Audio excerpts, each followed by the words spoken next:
Good evening. I call the January 20th, 2026 meeting of the Sarpy County Planning Commission to order at 7 p.m. Lisa and Tippy, will you please do roll call? Whitfield. Here. Ackley. Huddleston. Here. Bernat. Weiss. Van Wielden. Here. Dembinski. Here. Mattia. Here. Kyra Lieber. Here. Huck. Here. We have a quorum.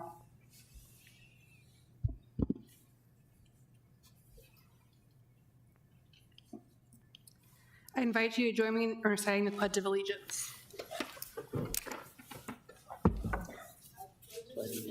To the flag of the United States of America, to the republic for which stands one nation, under God, indivisible, with liberty and justice for all.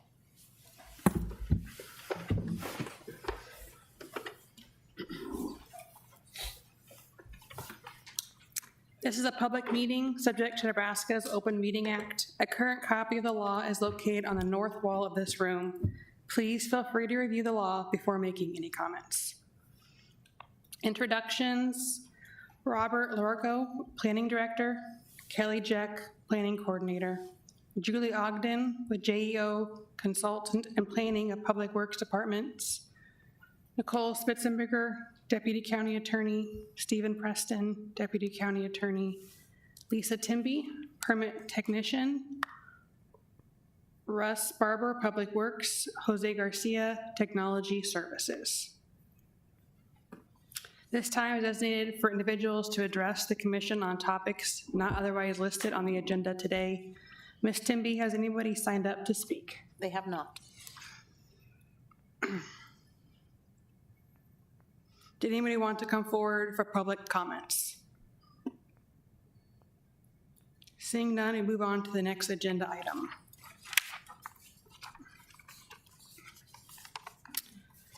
First order of business is to approve or edit the minutes from prior meeting. At this time, I'll entertain a motion to approve the meeting minutes from December 16th, 2025.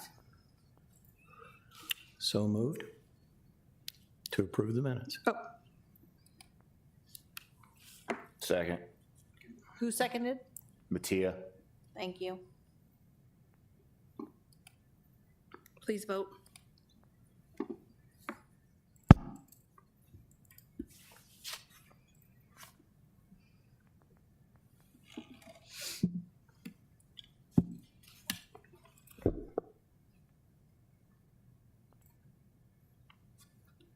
Five yeas, 2 abstained, Whitfield, Kyra Lieber, 3 absent, Ackley, Bernat, and Weiss.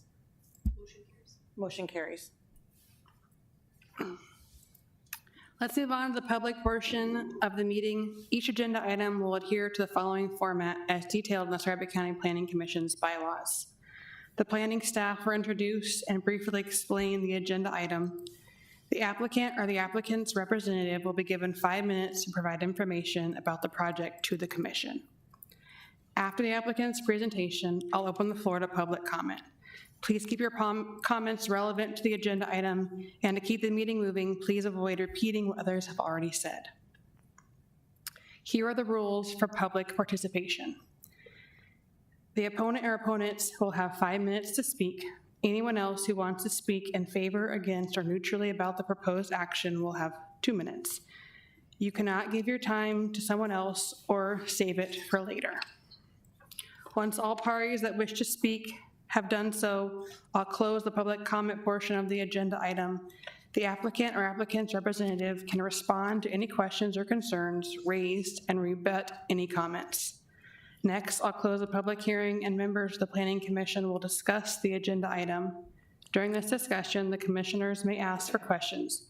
If anyone involved in the project, there is no requirement for rebuttal of others. There is also no time limit for this discussion. The first item on the regular agenda is the rezoning from AG Agricultural Farming District to RE Residential Estates 1 District for lots 1 through 16 and at lots B through E and the primary plat of subdivision to be known as lots 1 through 16 and outlots A through E, Buffalo Springs Replat 1, being a replat of Outlot A, Buffalo Springs, Herbert County, Nebraska, generally located northeast of 168th Street and Buffalo Road. Applicant is Jared Weiss. Would the applicant or our representative like to address the board? Oh, sorry, planning staff to present. Go ahead.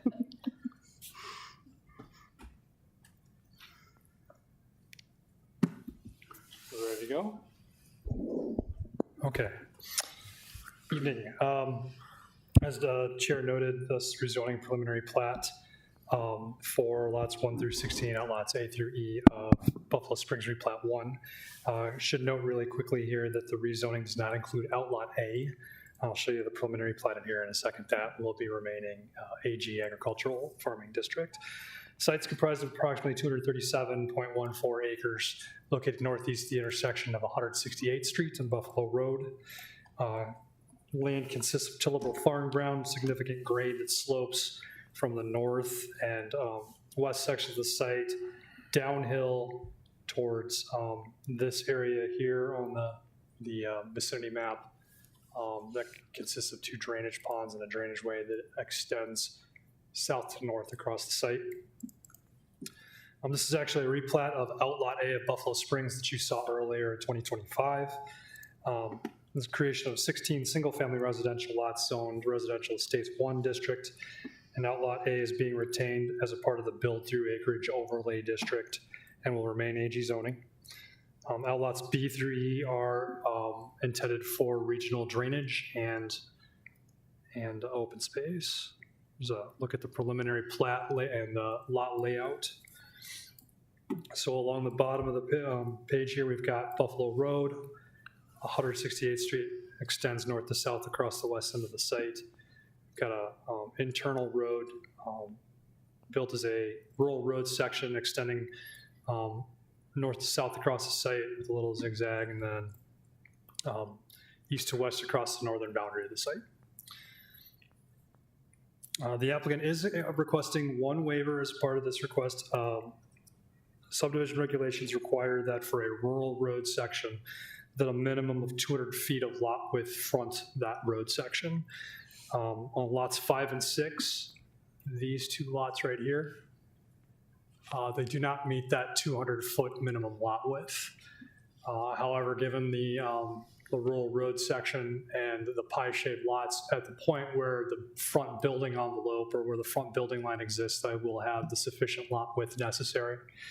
And what we would be requesting as a part of the approval of this would be that they dedicate a shared access easement along the common property line and utilize one driveway to access the street or the road network rather than 2 separate driveways, which should minimize the number of and spacing of the driveways at that particular part of the road section while still allowing the 2 buildable lots to remain.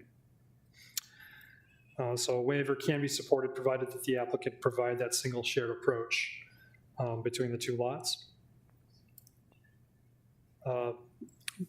We've been working very closely with the applicant and their development team as a part of the review of this. It's taken us, quite a bit of time, a lot of back and forth, and a lot of effort to go through this. So one thing we will note is that this plat document here has been revised to provide a minimum of 66 foot of right-of-way along the right-of-way width here. I'll note that without getting too far into it.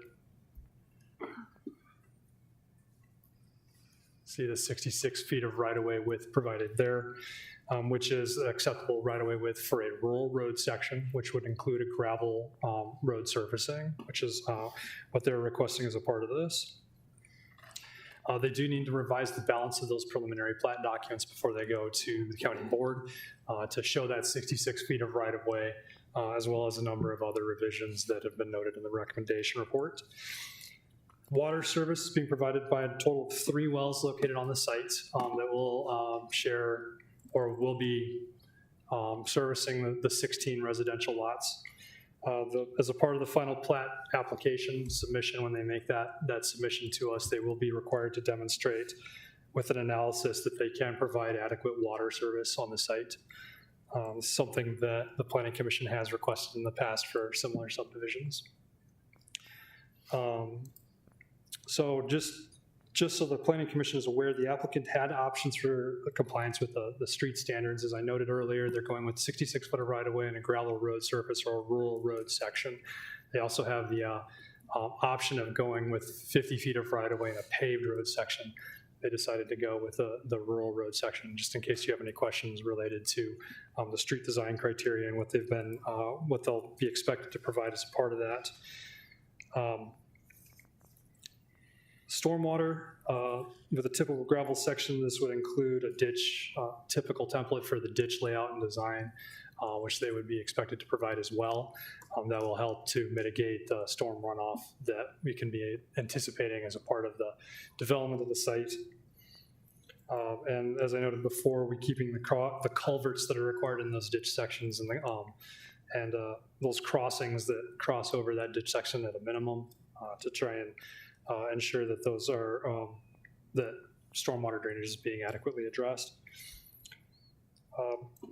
We'll note that an exception is required to allow the septic systems to be located on the individual lots. However, staff can support requiring either a community water or a community sewer system based on our comprehensive plan. Typically, lots of this size, you would require both, but we've noted in recent subdivisions that we've been doing in the past or in the last year that decision matrix doesn't really work out very well in terms of making lots developable and still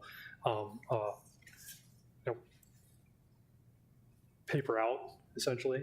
So we are anticipating that we'll be coming forward with a revision of the comprehensive plan in the near future that would not require you lots of these sites to provide both a community sewer system and a community water system. In this instance, they would be providing individual septic systems on each lot, and then the community water systems with the 3 wells.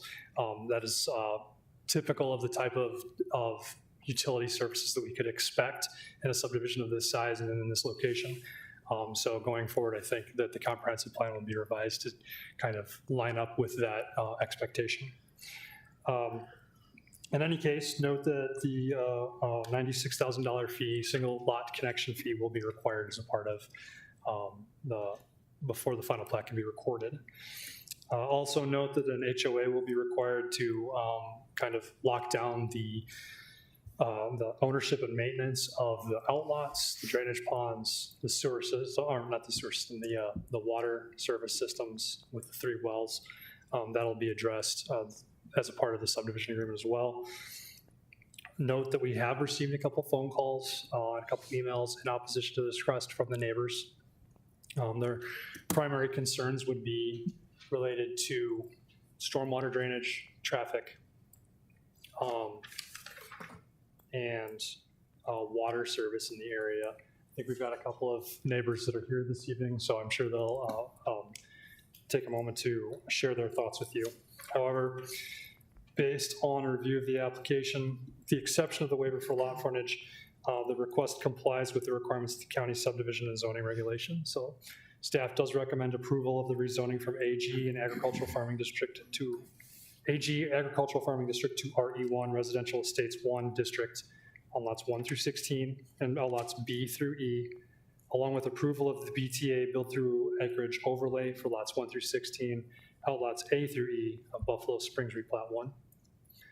And staff recommends approval of the preliminary plat of the subdivision known as lots 1 through 16 inclusive, outlots A through E inclusive of Buffalo Springs Replat 1, subject to the 13 conditions that are noted in the recommendation report.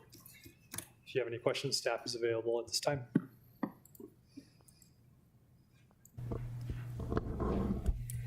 I have questions, but I'm going to hold them until after the public hearing. Okay. Would the applicant representative like to address the board?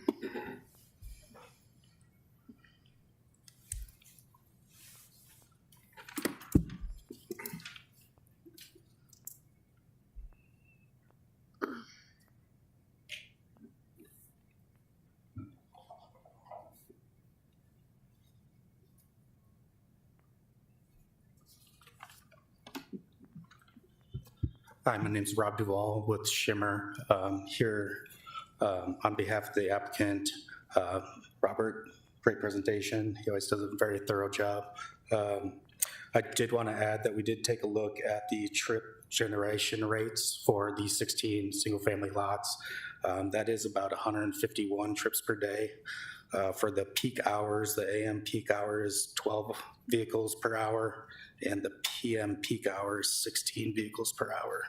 So about every 4 minutes, there would be a vehicle arriving or leaving during those peak hours. Also, we're here to answer any questions that you may have or the public may have.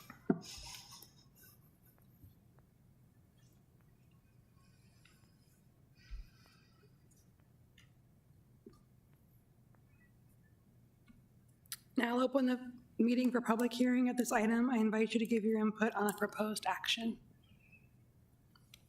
And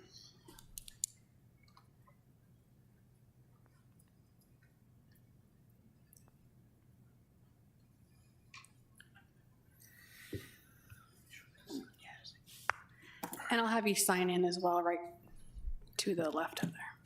My name's John Knapp. I live at 190-10 South 168th Street. I've been on the farm my whole life except for 12 years in the 70s and 80s.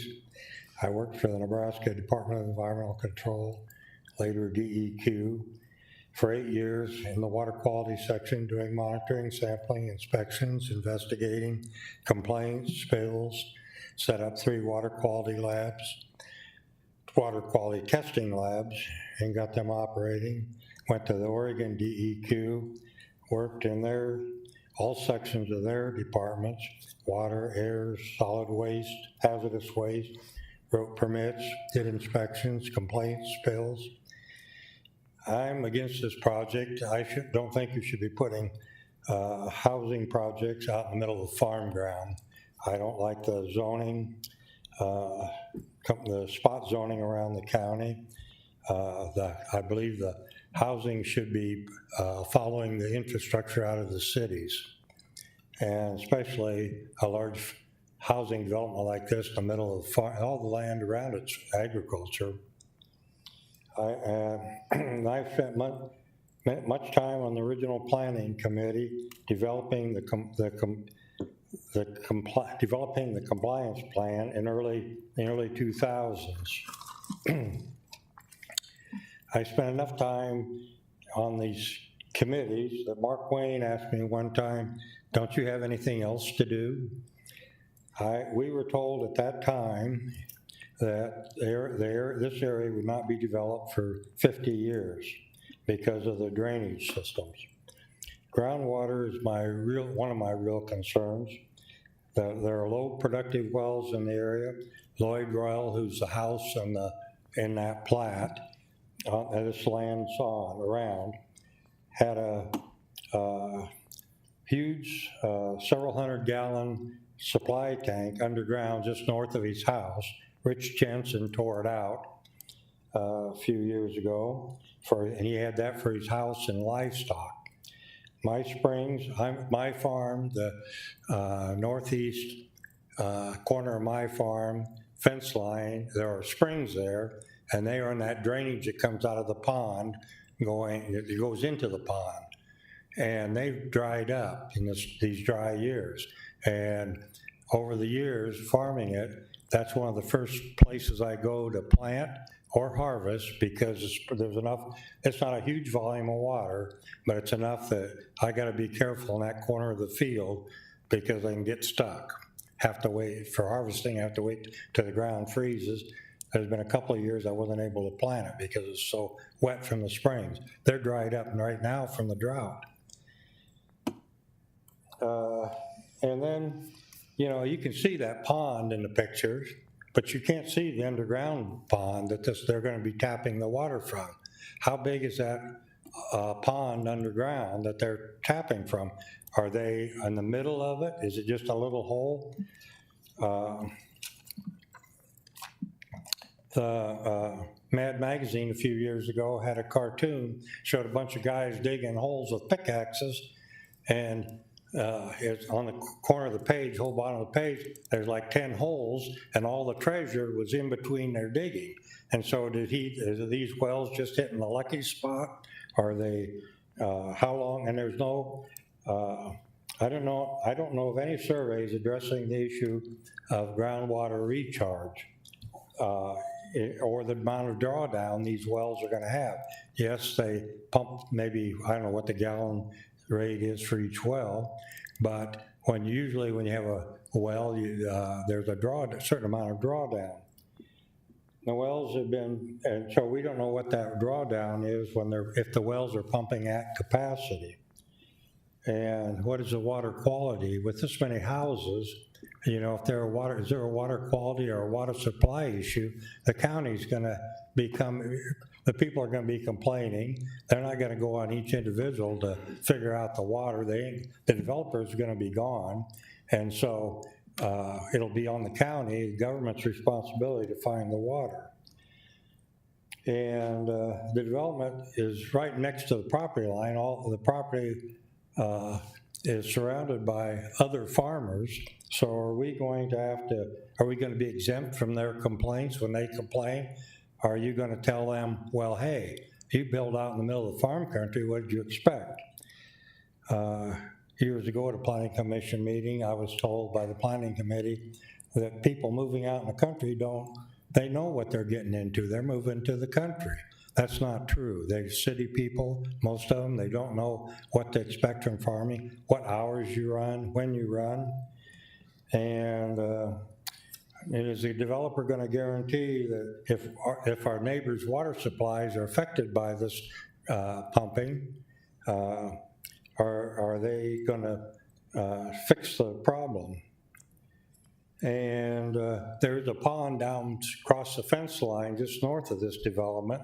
And is this extra, right now, the ponds in the picture are, they catch a lot of the whole farm's runoff, plus runoff from my cousin's farm, my farm, several acres upstream. And in high waters, I seen that little ditch going under Buffalo Road, probably 20, 30 feet wide, and practically going over Buffalo Road. And now you're going to get runoff from all the these houses going in there. I don't know if they're going to modify the pond to handle the extra runoff. And I'm concerned about the roads. There are no shoulders on Buffalo Road. 168th Street's a narrow road, and farm equipment is pretty large nowadays, and people drive like crazy. Our family owns a farm just west of 168th. About, I don't know, recently, a car coming over the hill on Buffalo Road took out 14 hedge posts. Hedge posts are strong. Sheared 14 hedge posts off because I don't remember now what the obstruction was on Buffalo Road, but he popped the hill and he's going that fast. It took they had shrapnel all through the field. I guess that's about most of my concerns. I'm really opposed to this many houses in the middle of farming country. It seems like the counties, every place you look, they're putting houses out in the middle of somebody else's farm. Am I going to be able to are you going to let me put 16 houses on my property? I've got 80 acres just at the intersection of Buffalo Road and 168th Street. The southwest corner is 82 acres. Are you going to let me fill that full of houses next year when I decide to become a developer out in the middle of the country? And I got 20 acres, that's where my springs are. I got 20 acres along that whole fence line going north, east and west. And are you going to let me fill that full of houses? I don't think I think the water situation is really critical in the area. Thank you for your time.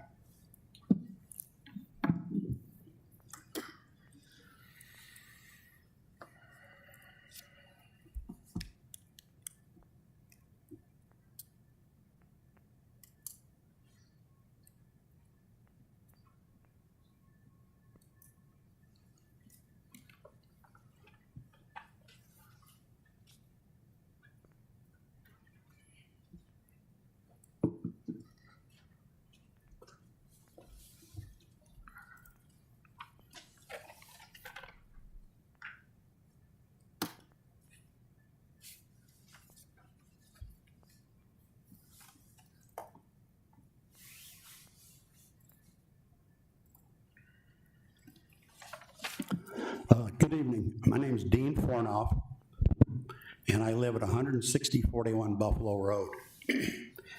Mr. Knapp covered most of my topics. In your folder, I believe Robert was going to include what I sent him this week. I won't dwell on too much. You can read it. You pretty much will see what my concerns are. But number one is the water. We hate to pound you to death on the water. Some of these other things can be changed or fixed, but when we run out of well water, that's a serious topic when we can't get a glass of water out of the faucet. My well right now, it's 87 feet deep to bedrock, and it produces 7 gallons a minute. That's not a very strong well. It suffices for my home, but my problem and my thinking is if they draw that water table down, if we're in the same aquifer, they cut my water in half, I'm down to 3 gallons a minute. Flush your toilet, that's about 3 gallons a minute. With the size of the lots, they're large lots, that would normally, in my mind, think you'd be building large homes. With large homes comes irrigation, lots of water usage for irrigating the yard, possibly swimming pools, endless amounts of gallons of water used for swimming pools. Again, another drawdown on the water. The traffic on Buffalo Road, as Mr. Knapp suggested, it's a secondary road. It's not a major thoroughfare. You get large farm equipment, slow-moving equipment. It's a huge danger. The runoff, and Mr. Knapp mentioned it, I'm guesstimating there's about 700 or 800 acres comes down through that draw. Then you take off the land where those ponds are at, they're both silted in right now. I don't think there's any water in them. And if I'm not mistaken, this past summer we had a 4-inch rain, and that water blew out the dike on the one, and they were able to patch it. But my thought, again, I'm not the smartest man in Sarpy County, but when you patch a dike, it's probably not going to hold. That's just my viewpoint on that. And that's talking about the water runoff. I got my note here. Sarpy County has kind of become a county of concrete, asphalt, and sod, meaning asphalt, concrete, and sod don't absorb water. So that increases the amount of runoff. And then probably the last concern is the volunteer fire and rescue department. We're 5 miles from the rescue squad in Springfield. There's no water out there. There's no fire plugs. So they have to get these beautiful big houses, and I live out there too. We have a fire. I talked to one of the volunteers yesterday, and he says, in a situation like this, we go out there and kind of watch the house burn down. We can't get enough supply to put out a large residential structure fire like that. And he said last year they had 350, out of the Springfield Rescue and Fire, they had 350 calls. So it averages about 1 a day. So again, the more developments we're putting in, the more houses are coming in, the bigger strain on these volunteers. I appreciate your time. If you have any other questions, I'm glad to talk afterwards, but in your notes, you should find the same thing. Thank you for your time.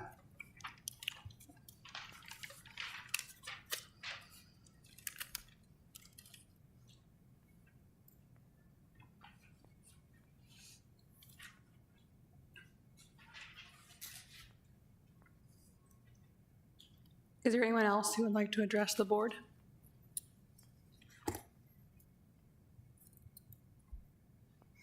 Then I'll close the public hearing. You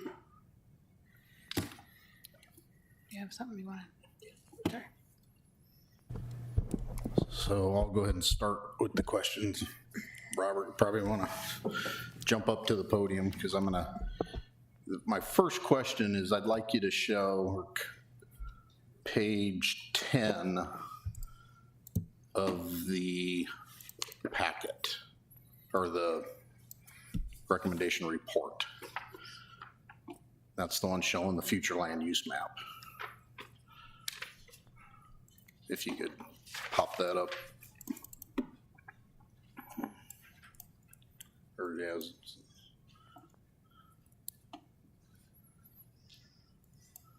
There you go. Get back out so we can kind of see the whole picture. So that brown color is low to medium density residential That's correct. of that entire area north of whatever, I'm assuming that's a watershed boundary between the brown and the green. What zoning components encompass low to medium density residential? Sure. So it's obviously gonna be RE1 and 2. You know, Low to medium density residential district can encompass the agricultural district, so ag farming, ag residential, and then RE1, the RE1 district okay. would also be included within that zoning designation. Is there any Land use designation. denser? No, there's no zoning district more dense than RE1 that would be permitted in the low to medium density residential land use designation. That's off the top of my head. Okay, yes. Okay. So throughout this entire area, the densest we're gonna see is 3-acre lots, roughly. What, I think it's 3 to 5 is RE1, if I remember right? Okay. Thank you.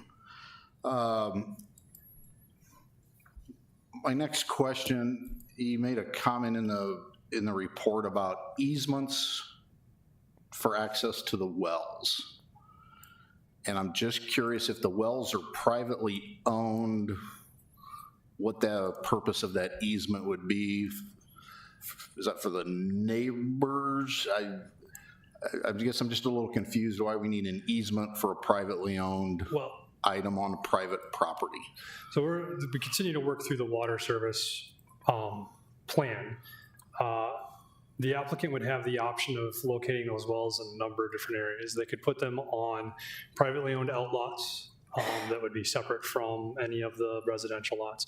Those wells could also be located within the residential lots. The easements would be required in order to allow anybody that needed to work on them or that felt that they needed to have access to those wells would have that access to them. That's what the purpose of the easement would serve. Okay. If it's privately owned on that land, let's pretend I own it. I bring a well driller out to maintain something, I give him permission, he doesn't need an easement.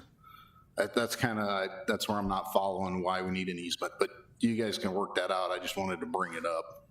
It just seemed, I think the intent Different. is just to ensure that access to those wells was secure under any circumstances. Are you going to allow more than one house to connect to one single well? Yes, their plan that they submitted demonstrated that each well they're proposing 3 wells in the system. Each well would service between 5 and 6 properties. And then just for my edification, could you explain what happens if they go out and drill a well? What criteria does it have to meet in order for it to be an acceptable well for them to connect to? Well, I should stress that the NDWEE is the permitting agent in this situation. So we would rely on their evaluation of that. We just need to have it demonstrated to us when they bring in the final plat that evaluation has occurred and that we're not engineers in the planning department, so we can say an engineer has reviewed this and they're confident that the wells can service these properties. So is it a stretch for me to assume that before you would allow someone to build a house on one of these proposed lots, they would have to deliver that approval from the state agency? Before they can get a final plat, before they can submit the application, they would need to include that with the application material. Also, we would not issue building permits for any lot unless they can demonstrate that it can be utilitied effectively. Okay. To the gentleman's question about water distribution, and that's come up on multiple of these, so I understand the issue. What's the county's responsibility if lots come up and someone says my well is less effective than it was last year, 2 years ago, 5 years ago? I know that's a very loaded question, but I'm just curious. You know, it is a difficult question to answer, no doubt. You know, all we can do is kind of laid out in our subdivision regulations, and what we require any applicant to demonstrate is that they can effectively provide water and sewer service to any lot. There is nothing in subdivision regulations or the comprehensive plan that accounts for the impact of that water and sewer service on existing development in the area. So unfortunately, I don't have a great answer for you on that. All we can do is require that each lot that gets platted in the county can effectively provide utility service for each lot. On a set regulation from the state. Pardon me? On a set regulation set by the NDE, Yes. right? Who's the ultimate authority in this case? I've got a couple other questions, not on water, but who will be responsible for maintaining the road after it's built? It is, as is typical for these types of road sections, it's a publicly dedicated right-of-way, but it is a privately constructed and maintained road, yes. Okay. Part of the reason for the homeowners association. Some of these right-of-ways are right next to other landowners, and from time to time, in order to build a rural road, you have to grade outside of the right-of-way, or to install a culvert, you have to go outside of the right-of-way. Whose responsibility is it to get those easement rights if, I'm not saying they would, but in case they have to go outside of their property to build this project? Whose responsibility is that? That would be the responsibility of the development team. Okay. Has any test wells been done? I'm sorry, Sorry, has any test wells been done at all? not to my knowledge, no. Okay. So I'm going to jump back on the water. There may be a way they can do this without NDEE approval if it's a non-community water system. And it has to do with the number of people involved on that well. I might have slept in a Holiday Inn Express last night, I don't know. So you may not get approval from the NDEE on the wells. I did also want to tie in the septic. NDEE is also responsible for septic systems, and there's state regulations surrounding that as far as the size of the lot and all that kind of stuff. So I have always wanted to be careful about the county pretending we're state agencies and taking more authority than we should. Leave all that stuff to the experts of the state. So the other thing is, since they're doing the build through type of system, the septics are theoretically temporary, right? The minute that sewer system gets there, they've got to hook up, correct? Yes, theoretically, yes. Now, it may be a long time, but theoretically, they're temporary. Would that be an HOA expense at that point? I mean, there'll be nobody left to. I think that's the intent of the sewer agency. Yeah, assuming they can enforce that at the time.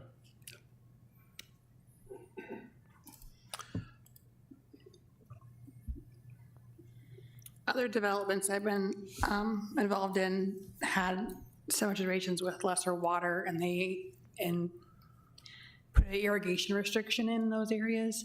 If it becomes a problem with the water, would the county put a restriction on any kind of irrigations on these lots for the water purposes? It's not something that I've seen implemented in the past, in past subdivisions, either in this county or in other development projects. There's nothing in subdivision or zoning regulations which would point towards that being a solution. Generally, the county doesn't, in my experience, the county doesn't step in and restrict water usage on subdivisions after they've been completed. That is something that might be I don't know, I'd have to. On more of like an HOA level, maybe? At an HOA level, yeah, probably more, or, yeah, more along those lines than through the actual plating of the lot. Okay. And I know there's a lot of development going in around Springfield. Has anybody talked to Springfield Fire about they have plans to grow in general that would maybe help with this development? Springfield Fire was included in the routing of the original application materials. To date, we haven't received a response indicating any opposition to the request from Springfield Fire. Okay. I have a question about stormwater. Looking in here, seeing that there's some comment about maintenance agreement for the existing pond in Outlot B. It appears the water treatment is being served by filter strips on the perimeter of the property. What is the regulation on the ponds in Outlot B? I mean, it's probably 750 acres flowing to the existing pond. The use of the time may or may not match the use today. What's the standard for construction, maintenance? What's regulating Outlot B? I'm not able to point to a specific set of standards for the maintenance of the ponds. They would be required to, I don't know if Julie would be a better resource for this or not. I guess I would say that, well, I'll defer to Julie on this. Good evening, everyone. I'm going to try not to touch anything up here. I decided to pick up a cold. Julie Ogden, JEO Consulting Group. We would need to do a little bit of research and work with the property owner to determine if this is a dam site that would be under the purview of Department of Natural Resources, DNR. If so, then they would need to, prior to final plat, coordinate with them on any improvements of that, because the road's going to go over top of the embankment. If it's not, if it's a lower level dam, then we would just work with them to make sure within the subdivision agreement, the whatever storage capacity needs to be, whether it needs to be cleaned out, if there was a breach, that it was properly repaired, just because there will be lots downstream of this. We want to make sure that those property owners are protected. The other thing we would do is, we do have the outlots with the 3:1+50 for the drainage ways. That will also help protect in the case of a large storm event. If the dam were to be overtopped and or the creek to be really full, that would in theory, keep the water within that lot and not impact the private properties as well. To answer your question on the filter strips, that would satisfy, or appears to satisfy, the water quality aspect of the post-construction stormwater management requirements of the county. In addition, they will continue to work on and provide us a drainage study to show how they are not increasing stormwater runoff from this development as a part of this development. Typically, not always, but a lot of times what we see when you go from a row crop use to a large acreage with good stands of grass, there actually is a little less runoff because that grass can absorb a little bit more. In addition, they have the ponds, so as long as that capacity is there, it's probably a little bit better in a dry detention basin because it'll at least look a little nicer. But those are all things that we're working with the developers on. Just to kind of touch on the well situation, I did talk to somebody who knows more about wells than I do. There are two different standards in the state of Nebraska. One is your public water systems, where if you have 25 or more people, that'd be the magic number, tied to a well or connected wells. If you have more than one well that are connected together, it becomes a public water system under Title 79. If it's not, there is still Title 78, which does have standards for wells, and so they have to get a permit for every well in the state, from the state.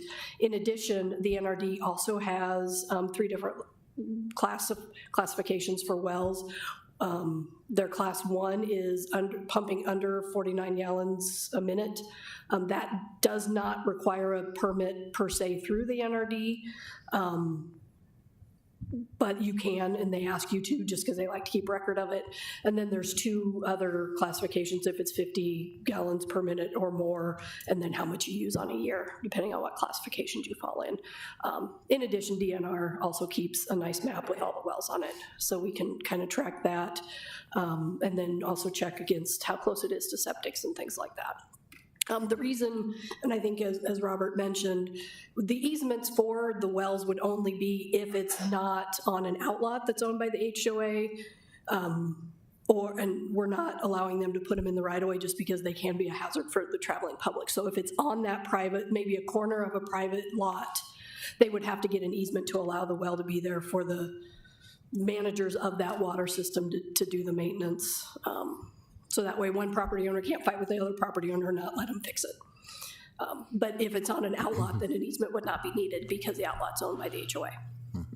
I thought I read where the wells were going to be owned by the people connected to them, Correct, the wells themselves. rather than the HOA owning all the wells. Correct, which could be another reason why you may need an easement on the outlot, even though all the residents are part of the HOA. That's a question for people smarter than me They'll to put figure in it the out. subdivision agreement. And/or surveyors who know more than I do as well on that, because I don't speak survey. I was just going to switch back to roads again. We haven't seen everything, but on some of these roads where there's long dead ends, are they going to install some type of temporary turnaround? Well, with this development, we've attempted to avoid a lot of the long dead ends. Let me see if I can get to the plat. Yeah, I'll let you touch it so I don't infect it.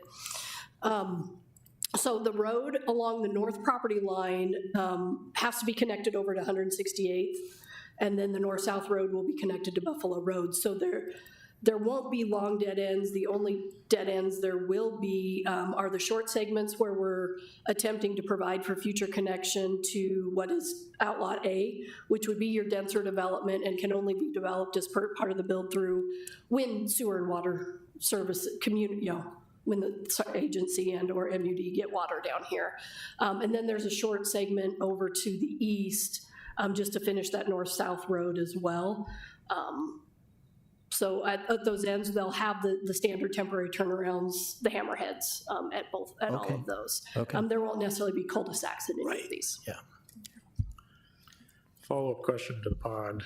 I understand what you're saying and laying out, but is there a set standard for size? Like, does it have to detain a 210 and 100? Is there a pre-post standard?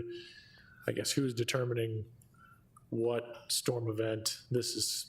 And it doesn't really control it now necessarily, so I don't want to use that term, but just because it was a farm pond, now it's got 2 or 3 roads downstream of it.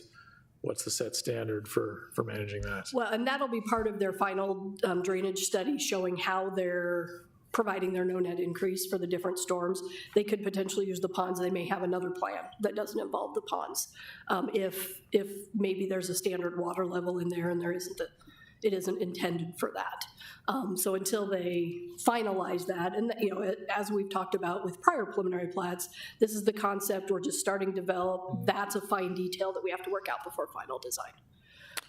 And we'll have time to work that out. Agreed, but it could affect the lot size considerably. I was just wondering what they are trying to aim at in the design for a storm sewer system or a pond crossing those roads.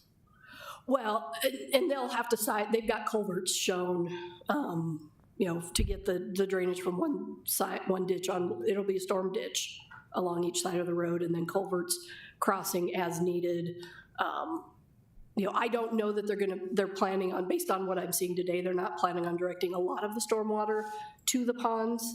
I think a lot of it will stay in the ditches and then Right, it's follow all the creeks. upstream. It's all the upstream water. It's not really the development, but at least under those rural section roads, don't they have to design to a certain storm event? The ditches, Public Works has their standards where it's got to carry so many and it can't overtop for so many, and I don't know those off the top of my head, I apologize. Okay. I know we have a Public Works representative here, but I know he's also newer, so he may not know that because we let Zach have the week off. It's always a unique situation with an existing pond that may or may not have been designed to anything. Could have just been built because they're trying to slow down water, or they wanted a pond, or for a lot of reasons. Yeah, Wanted to water cattle. livestock out of it. Yeah, exactly. So I'm just wondering, Yeah. now the developer owns it, the landowner bought it, they assume some responsibility. The developer is changing the condition around it. I can just see that being an issue if we do have a flood event, whether caused by the pond or an existing condition that could have been 50 years ago. Now all of a sudden you've got 2 private roads now, they're gonna be county roads in the future, most likely, that blow out. Who's responsible? Or even what's the standard of responsibility? I'm not Yeah, and entirely that'll be sure. something we'll do the research on the dam itself and what standard it was and what, if any, requirements. I mean, we had something similar on Buffalo Ridge, where they worked with DNR to update their dam crossing for their roads as well. So it'll be a similar type That just situation. hasn't happened yet. Pardon? That just has not happened yet. We usually do that between preliminary and final, because there's a lot of engineering that may be needed, and they want the assurances that the vision is being supported before they expend a bunch of engineering money. Completely understand. Yep. Yep. Thanks for answering my questions. Perfect, thank you. Thank you.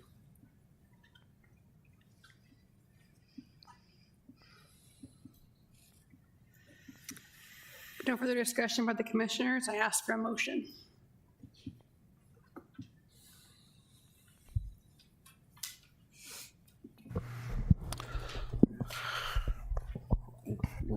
Another question for Robert while I'm thinking about it, sorry.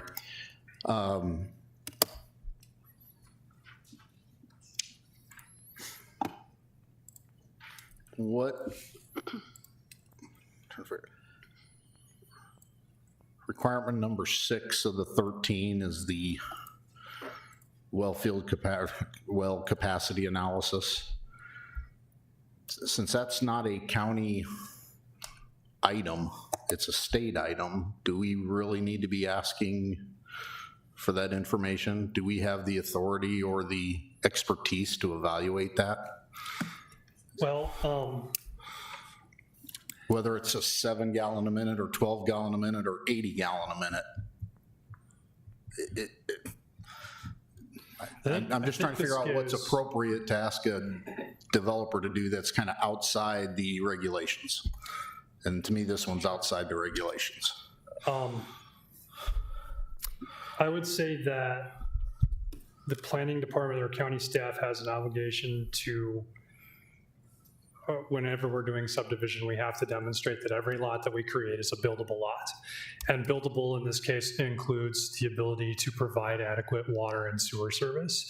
So from that perspective, I would say yes, though we do have the authority to say, you have to show us that you can put water and sewer on this property and that it is a buildable lot.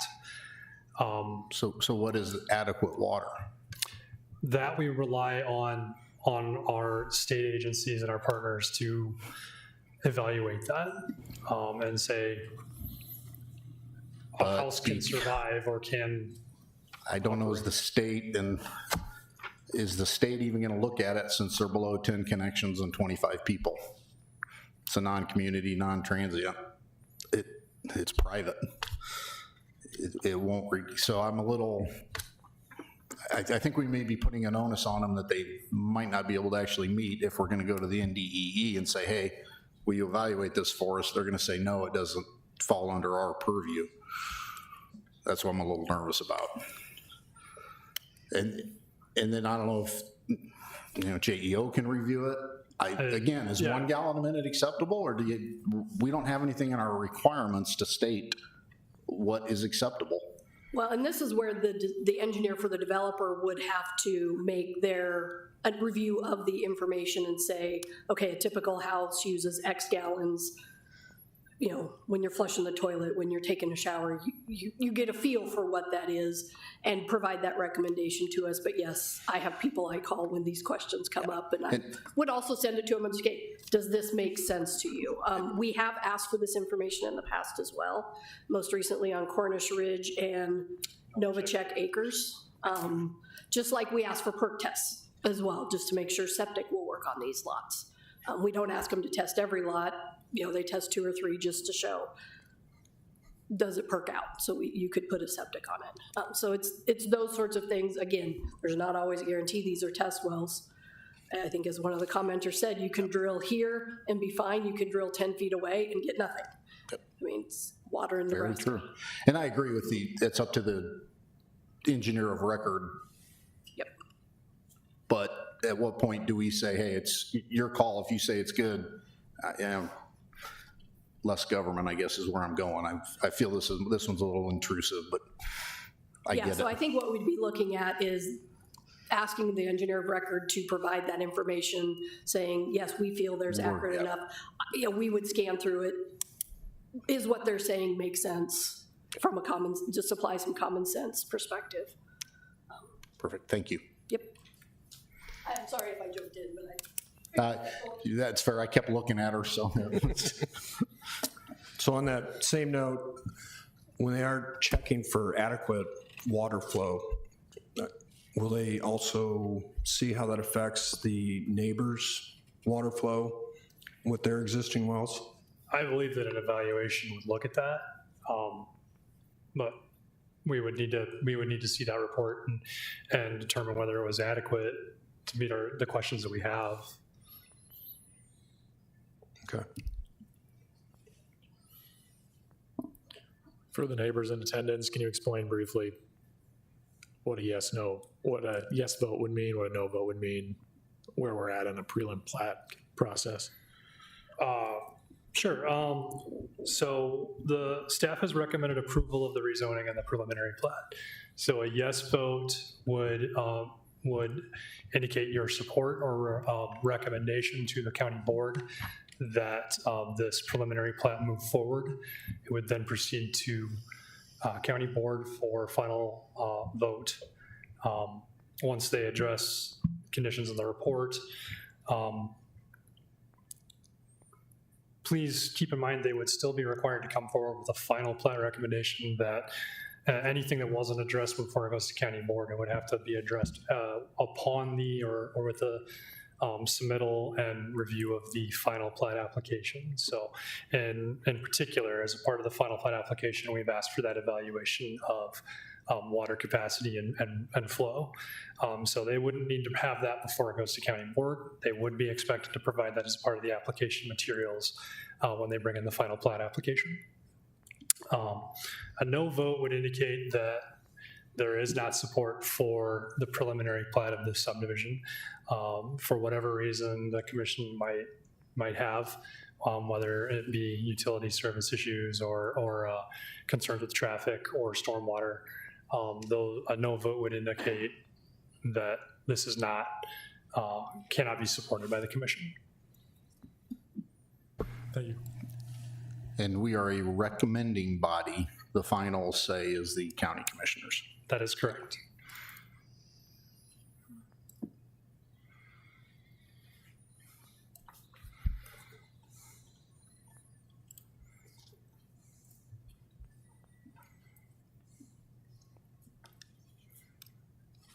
If there's no other discussion, I'll ask for a motion.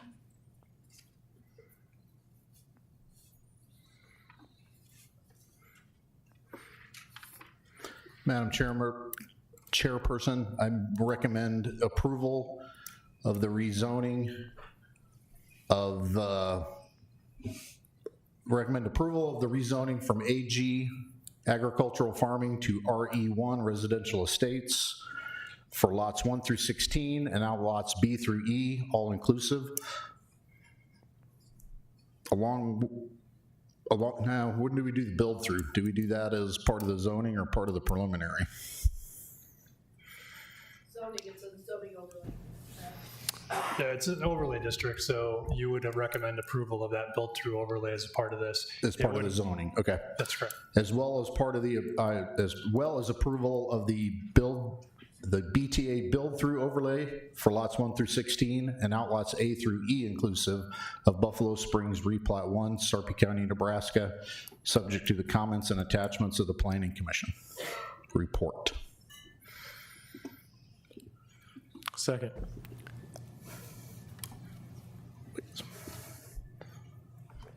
Please vote.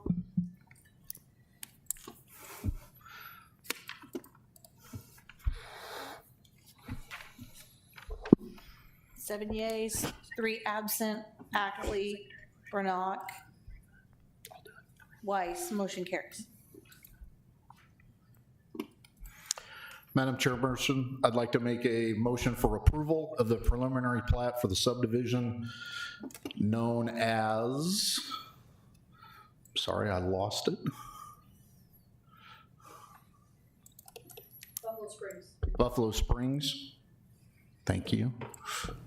Scrolling up and down like a madman. Buffalo Springs replat 1.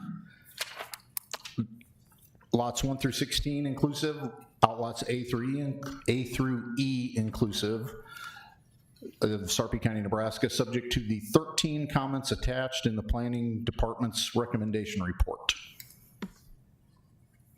Second.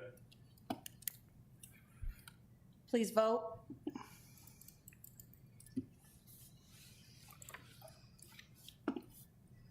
Seven yeas, 3 absent, Ackley, Brannock, Weiss. Motion carries.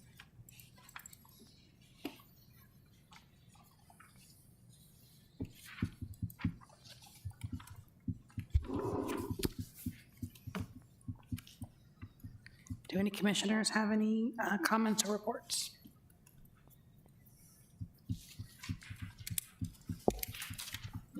Planning Department report?